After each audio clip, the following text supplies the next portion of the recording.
বড় হিসাবে সাজিয়ে পাই, ছোট থেকে বড় হিসাবে সাজিয়ে পাই, হিসাবে সাজিয়ে পাই, সাজিয়ে পাই। এটা কেন লিখলাম? এই যে মানের ঊর্ধ্বক্রমে মানে কি, ছোট থেকে বড় হিসাবে সাজাও, মানের ঊর্ধ্বক্রমে মানে ছোট থেকে বড় হিসাবে সাজাও।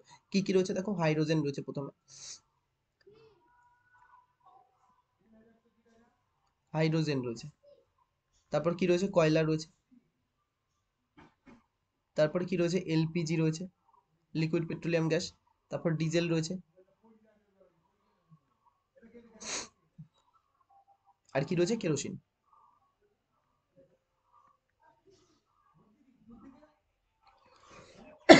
কেরোসিন রয়েছে।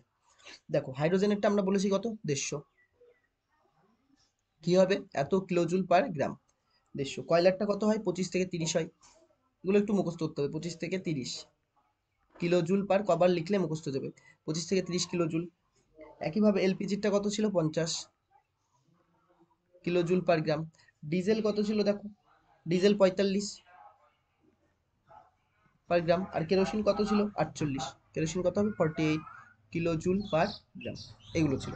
তাহলে দেখো ছোট থেকে বড় হিসাবে সাজানোর জন্য আমার সবচেয়ে ছোট মান কোনটা, সবচেয়ে ছোট মান কোনটা এসছে, কয়লার, সবচেয়ে ছোট মান কোনটা, কয়লা। তাহলে সবার প্রথমে কে থাকবে, কয়লা থাকবে। তাহলে কি হবে, কয়লা। মানে এখানে যদি লিখি আমরা ছোট থেকে বড় হিসেবে সাজে, তাহলে সবার প্রথমে কে আসবে, কয়লা। কয়লার থেকে বড় কে, তাহলে 25 থেকে 30 থেকে বড় কে আসছে, ডিজেল। তাহলে কয়লার থেকে ডিজেলের তাপন মূল্য বেশি, ডিজেল। ডিজেলের থেকে কে বেশি রয়েছে, 25 থেকে 30-এর রয়েছে কয়লা, তারপর ডিজেল 45, তারপর কে থাকবে, তারপর কে, কেরোসিন।